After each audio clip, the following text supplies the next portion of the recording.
नमस्ते। कहानियाँ दिल की में आपका एक बार फिर से स्वागत है। ट्रेन का सफ़र हमेशा बड़ा ही रोमांच भरा होता है। हर बार का सफ़र कोई ना कोई कहानी ज़रूर छोड़ जाता है। कभी दिलचस्प, कभी बोरिंग, कभी समस्या भरी। हमारी आज की कहानी भी ऐसे ही एक ट्रेन की यात्रा के बारे में है। तो चलिए शुरू करते हैं आज की कहानी, एक तूफान, एक ट्रेन और एक कत्ल। दार्जिलिंग हिमालय रेलवे हमेशा से ही रहस्यमयी आकर्षण का केंद्र रहा है। धुंध से ढकी पहाड़ियों और घने देवदार के जंगलों के बीच से गुजरती एक सुंदर यात्रा।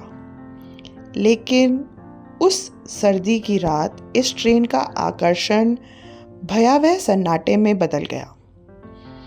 भारी बर्फीले तूफान के कारण ट्रेन रास्ते में ही रुक गई। यात्रियों को ठंडी पहाड़ियों में फंसाकर जहां बाहर निकलने का कोई रास्ता नहीं था। इसी ट्रेन में सफर कर रहे थे प्रसिद्ध उद्योगपति रमेश अय्यर, जो अपने निजी कैबिन में मृत पाए गए। उन्हें बेरहमी से चाकू मारकर मारा गया था और उनका कैबिन अंदर से बंद था। किसी ने कोई आवाज भी नहीं सुनी थी, जिसने सभी यात्रियों को एकदम स्तंभ कर दिया था। रहस्यमय माहौल के बीच पुलिस के काम से रिटायर हुई रीना कपूर भी इसी ट्रेन में थी। उन्होंने पुलिस सेवा छोड़ दी थी, लेकिन भाग्य ने उन्हें फिर से एक रहस्य सुलझाने के लिए मजबूर कर दिया। इस ट्रेन की यात्रियों की सूची उतनी ही विशिष्ट थी जितनी संदिग्ध। इसमें सफर कर रही थी नीलम अय्यर। रमेश से अलग होकर डिवोर्स के लिए उन्होंने फाइल किया था, मानसिक उत्पीड़ना और बेवफाई का हवाला देते हुए। उन्हें मृतक के केबिन के पास देर रात देखा गया था।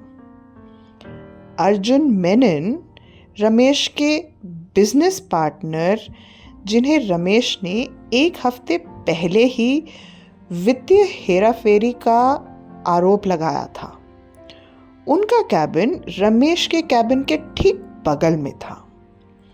सोनिया मेहरा, एक प्रसिद्ध बॉलीवुड अभिनेत्री और रमेश की साइलेंट निवेशक, जिनकी हाल ही में उनके व्यापारिक संबंधों को तोड़ने की अफवाहें थी। करण जोशी, एक ट्रैवल पत्रकार जो ट्रेन के अनुभव पर रिपोर्ट लिखने का दावा कर रहे थे, लेकिन उनकी गतिविधियां संदेह के बीच में घिरी हुई थी। मिस्टर बैनर्जी, ट्रेन के शांतचित्त कंडक्टर, जिनके पास हर कैबिन की चाबी थी, लेकिन उन्होंने दावा किया कि उनकी मास्टर की उसी शाम खो गई थी। बाहर तेज बर्फीला तूफान हल्ला मचा रहा था। इसकी वजह से बाहरी दुनिया से संपर्क कट गया था। ट्रेन कई घंटों से रुकी हुई थी और इस वजह से हत्या की समय सीमा और सीमित हो गई थी।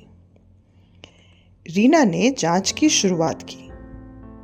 कैबिन अंदर से बंद था, बाहर कोई पैरों के निशान नहीं थे और रमेश का शव ठंडा पड़ चुका था, जिससे ये समझ आ रहा था कि हत्या अनुमान से काफी पहले हो चुकी थी। रमेश की कोट की जेब में एक खून से सना पत्र मिला, जिस पर लिखा था, तुम्हारे बाप तुम्हें पकड़ ही लेंगे। पत्र पर कोई हस्ताक्षर नहीं था। हत्या का हथियार घटनास्थल से गायब था। रीना को अपने अनुभव से ये अंदाज़ा लग रहा था कि हत्या किसी खंजर से की गई है और उन्हें विश्वास था कि ये नेपाली खंजर ही होगा। रीना को समझ नहीं आ रहा था कि कैबिन अंदर से कैसे बंद रह सकता है। करीब से देखने पर उसे दरवाजे के लॉक के नीचे एक पतली तार मिली, जिससे लॉक के अंदर से बंद दिखने के इस्तेमाल के लिए लगाया गया था। संदेह और बढ़ गया जब उन्होंने सबसे सवाल जवाब करना शुरू किया। नीलम ने बताया कि उन्हें तलाक के मामले पर रमेश के साथ बहस की थी, लेकिन वह निर्दोष होने का दावा भी कर रही थी। अर्जुन मेनन तनाव में लग रहे थे और दावा कर रहे थे कि वो रात को सो रहे थे, लेकिन करण जोशी ने कहा कि उसने अर्जुन को कैबिन के पास टहलते हुए देखा। सोनिया मेहरा ने स्वीकार किया कि अर्जुन ने उसे रात को वित्तीय जानकारी के बारे में पूछताछ की और वो कुछ सबूत चाहते थे रमेश के खिलाफ।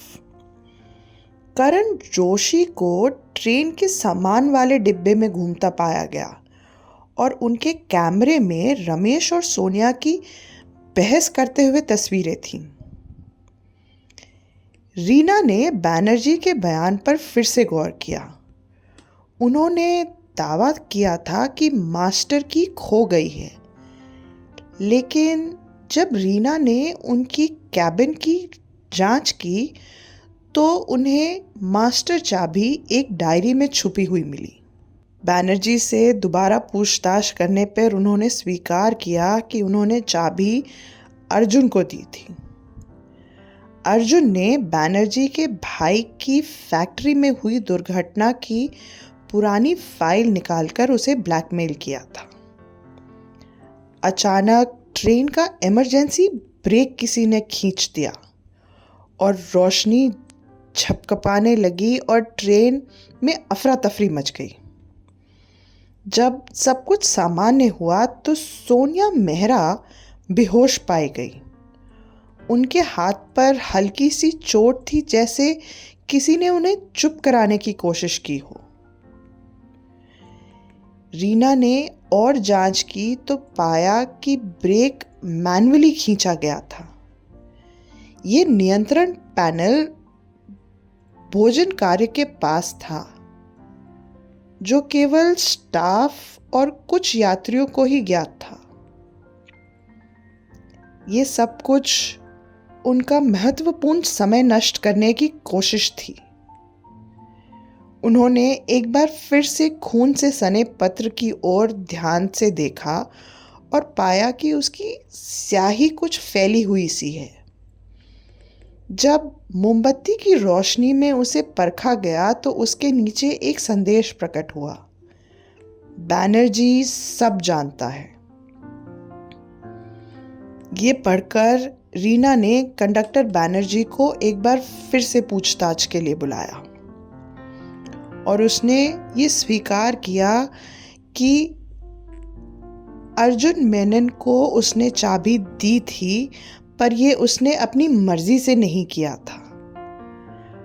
अर्जुन ने बैनर्जी के अतीत की जानकारी जुटा ली थी और उसके भाई की एक फैक्ट्री दुर्घटना में मौत के बारे में उसको ब्लैकमेल किया। उसने कहा यदि उसको चाबी नहीं दी बैनर्जी ने तो अर्जुन उसे उसके ही भाई की मौत के सिलसिले में फंसा देगा। लगातार सवालों और मुख्य संदिग्ध होने की घोषणा किए जाने की धमकी के बाद नीलम टूट गई। उसने कबूल किया कि उसने रमेश का सामना किया था, लेकिन गुस्से में नहीं, डर से। नीलम को पता चला था कि रमेश तलाक में अपनी संपत्ति बचाने के लिए उसे वित्तीय धोखाधड़ी के मामले में फंसाने की योजना बना रहा है। आक्रोश में नीलम ने रमेश को चाकू मार दिया, लेकिन वह डर गई और सबूत को दूसरी तरफ भ्रमित करने के लिए उसने खून से सना पत्र छोड़ दिया। लेकिन रीना को यकीन नहीं हुआ।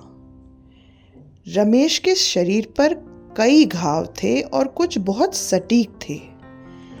नीलम के पास इतनी शारीरिक ताकत नहीं थी कि वह इस तरह की सटीकता के साथ हमला कर सके।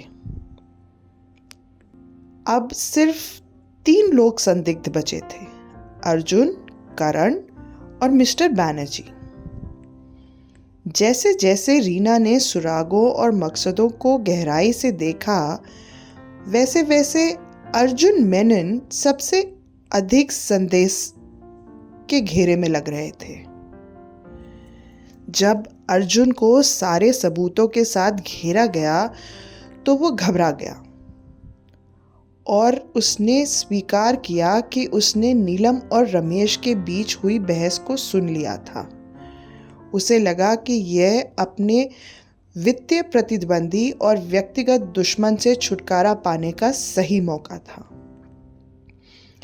अर्जुन ने बैनर्जी से जबरन मास्टर की ली थी और रमेश के कैबिन में चुपचाप प्रवेश किया। उसने वही नेपाली खंजर इस्तेमाल किया जो उसने वर्षों पहले रमेश को उपहार में दिया था। उसने हत्या के बाद सावधानीपूर्वक घटनास्थल को इस तरह से तैयार किया कि यह नीलम के खिलाफ जाता दिखाई दे। नीलम की मानसिक स्थिति और तलाक की स्थिति को देखते हुए वो नीलम को फंसाना चाहता था। जैसे ही तूफान थमा और ट्रेन ने आखिरकार अपनी यात्रा फिर से शुरू की, पुलिस अधिकारी मौके पर पहुंच गए। अर्जुन को हत्या के आरोप में गिरफ्तार कर लिया गया, जबकि बैनर्जी को सबूतों के साथ छेड़छाड़ करने और न्याय में बाधा डालने के लिए हिरासत में लिया गया। नीलम हालांकि इस भयावह अनुभव से आहत थी, लेकिन निर्दोष साबित हुई। रीना खिड़की से धुंध को छटते हुए देख रही थी, मन में इंसानी स्वभाव की जटिलताओं को सोचते हुए। न्याय हुआ था, लेकिन एक डरावना सवाल अभी भी उनके मन में गूंज रहा था। क्या न्याय वास्तव में पूर्ण होता है या सिर्फ कोहरे में छुपा हुआ एक भ्रम? आशा है आपको हमारी आज की कहानी पसंद आई होगी। धन्यवाद।